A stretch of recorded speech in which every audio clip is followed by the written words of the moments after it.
Ayan po, para makita nyo. Malabnaw sa taas, tapos sa baba medyo malagkit.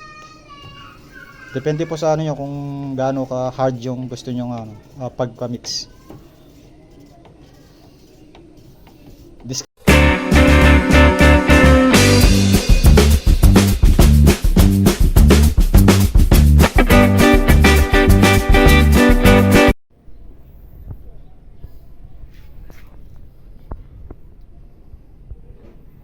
Araw po ng Monday, bali po magano po tayo ng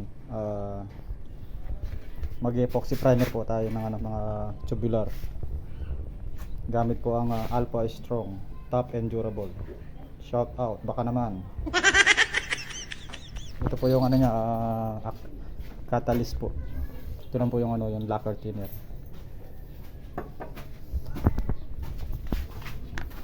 Tsaka gamit tayo ng baby roller. Okay, siyempre ito pambukas. Bali ito, i-mix natin to. Isang buong ganito, i-mix natin. Tapos pag medyo malagkit na, ito lagyan natin ng konti-konti para lumabnaw.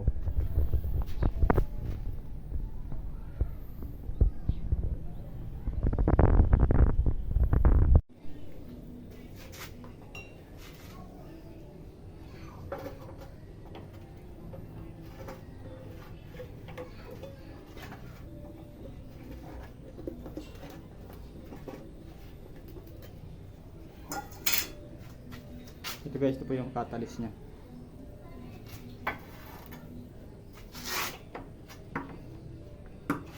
Natin to. Pang-primer nya. Full grade.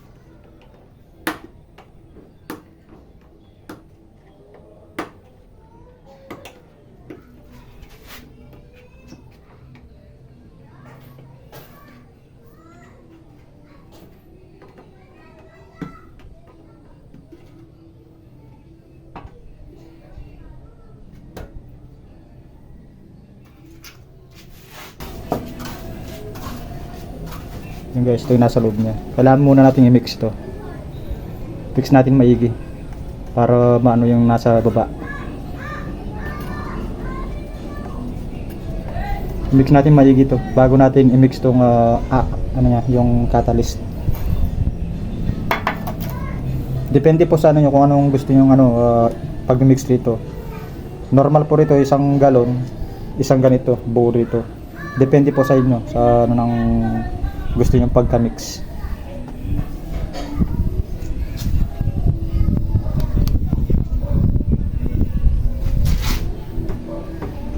I-mix muna natin maigi to para hindi maiwan sa baba yung yung buo, kasi tagal na naka-stuck. Hindi natin maiwasan nasa baba, medyo na. Para natin i-mix talaga maigi. Once po na ma-mix natin maigi ito, i-mix natin yung catalyst nya.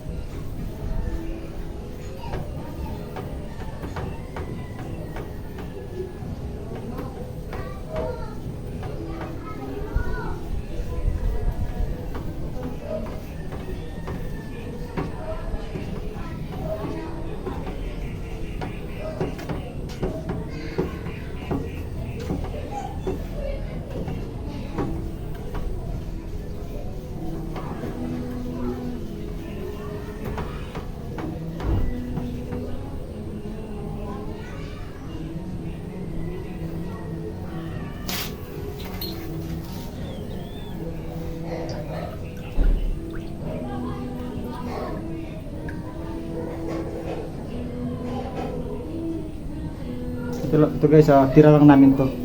Pangatlong galon na to. Pero may tira pa kaming kalahati dito.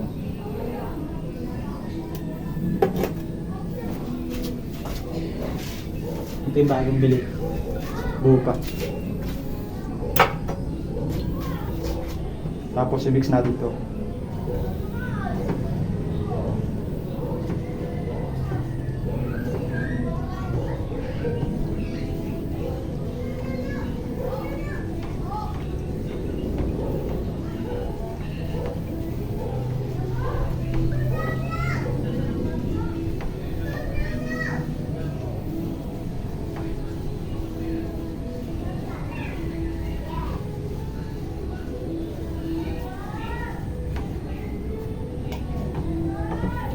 Kailangan po natin i-mix maigi para yung catalyst tsaka yung pintura mag-mix talaga ng maigi.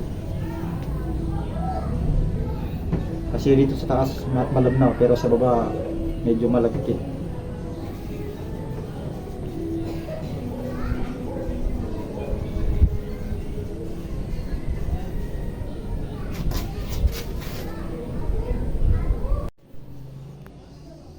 Ayan po para makita nyo. Malabnaw sa taas tapos sa baba medyo malagkit. Depende po sa ano nyo kung gaano ka hard yung gusto nyo pagka-mix. Disclaimer lamang po sa paghalo ng pag-mix po ng pintura ng epoxy primer. Depende po sa inyo kung anong gusto nyong hard ng pagka-mixture nya.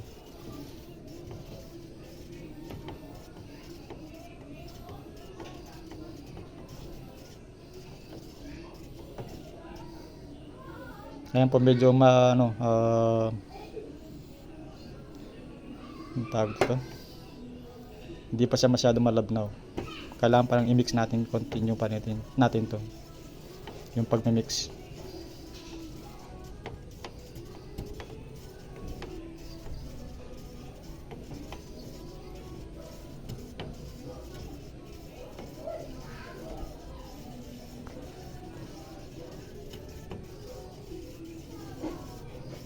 Yung pansin nyo guys, oh, medyo ano pa, malagkit pa yung ano niya.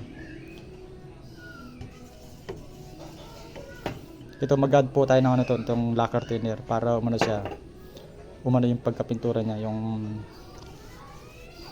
parang magtubig ano siya, yung mag-dissolve yung ano niya, yung pintura nito. Ayun, oh, medyo malapot pa. Kaya mix natin ng ano, lacquer thinner.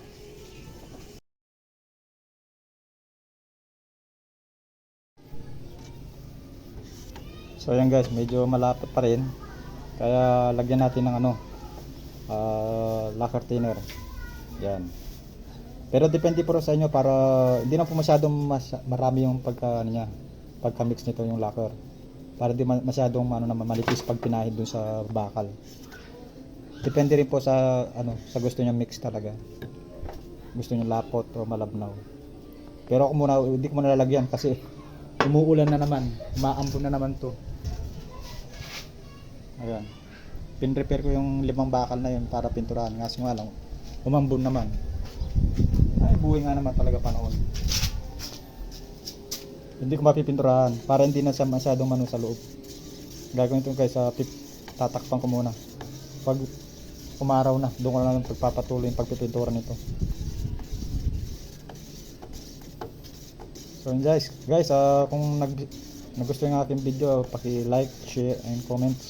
Subscribe na rin po. Salamat!